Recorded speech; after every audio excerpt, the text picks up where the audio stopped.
Hello guys, आज हम पढ़ने जा रहे हैं राम भक्ति शाखा की प्रमुख प्रवृत्तियाँ। भक्ति काल में राम भक्ति साहित्य को जनमानस तक पहुंचाने का स्तुत्य प्रयास गोस्वामी तुलसीदास ने किया।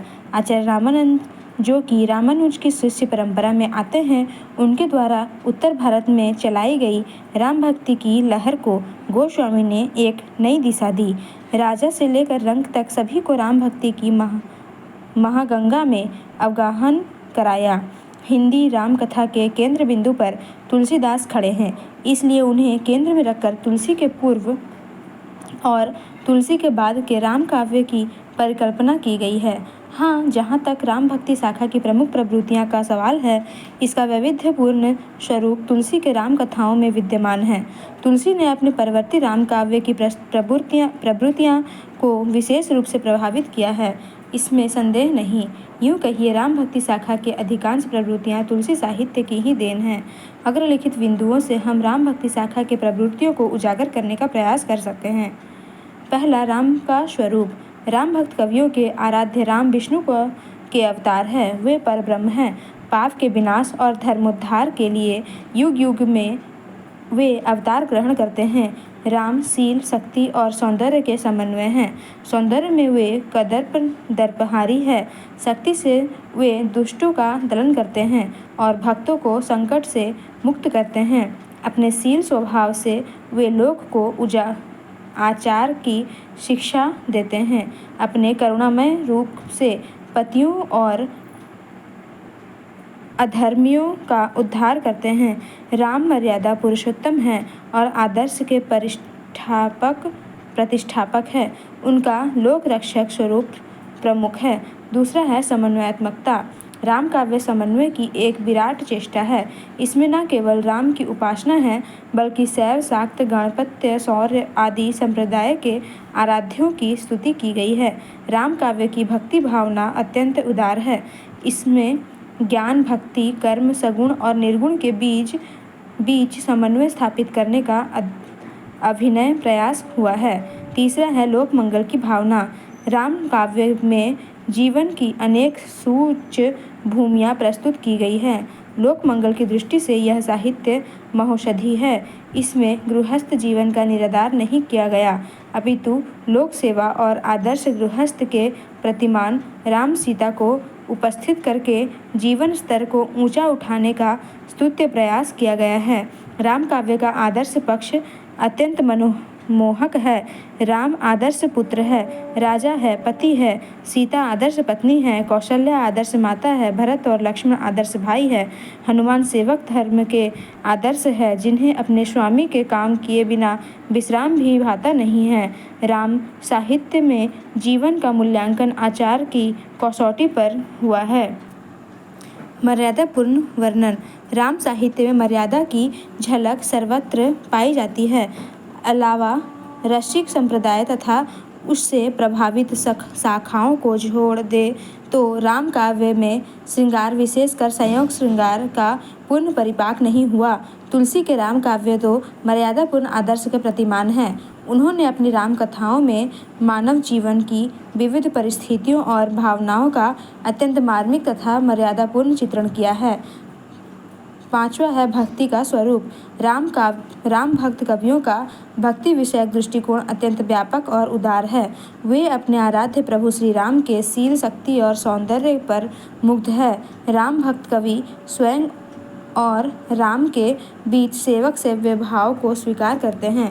तुलसी इस भाव को अपने मानस में वाणी देते हुए लिखते हैं, सेवक सेव्य भाव बिनु भव न तरिय उर्गारी।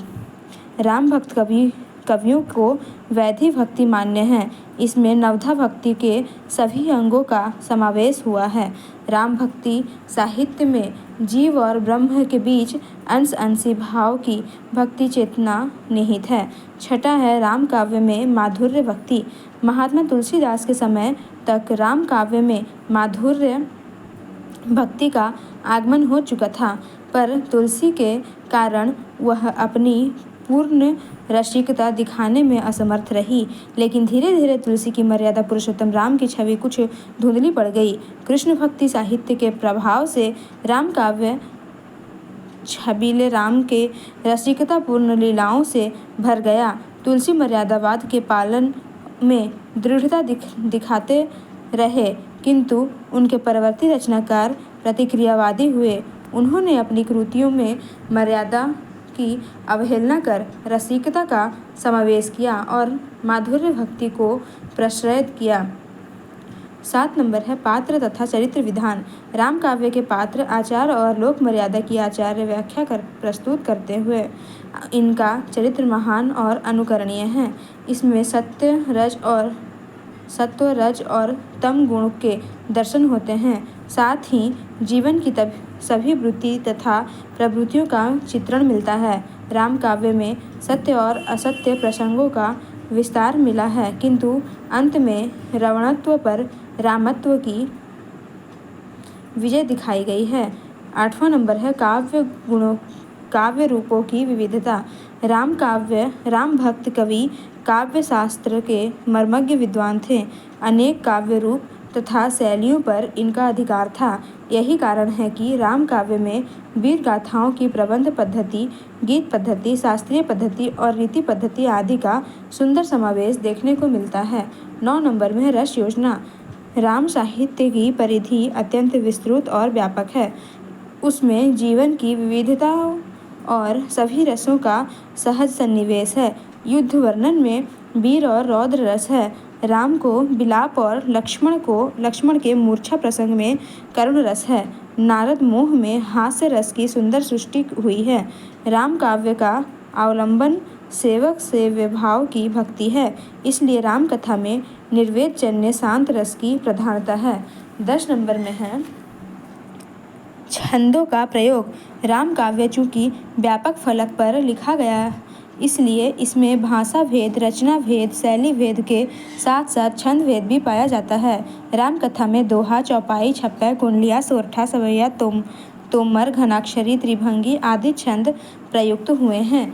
इनमें से दोहा और चौपाई छंदों का प्रयोग बहुलता से किया गया है। 11 नंबर है अलंकार। राम भक्त कवियों ने अपने काव्य में अलंकार का प्रयोग बड़ी कुशलता से किया है। उन्होंने शब्दालंकार की अपेक्षा अर्थालंकार के प्रयोग में अत्यंत विदग्धता दिखाई है। राम काव्य में उपमा, उत्प्रेक्षा, रूपक और विरोधाभास आदि अलंकारों का चारु प्रयोग देखने को मिलता है। 12 नंबर में आते हैं भाषा। राम काव्य की भाषा प्रमुख रूप से अवधी है। केशव ने रामचंद्रिका के ब्रज भाषा का प्रयोग किया है। रसिक संप्रदाय के कवियों ने अपनी अपनी रचनाएं ब्रज भाषा में प्रस्तुत की है। तुलसी तथा अधिकांश राम भक्त कवियों ने अपनी राम कथा की रचना अवधी में की। राम काव्य की प्रतिनिधि रचना रामचरितमानस की भाषा अवधी है। तुलसीदास ने अवधी के साथ साथ ब्रज भाषा में भी राम काव्य का सृजन किया है। विनय पत्रिका इसका ज्वलंत उदाहरण है।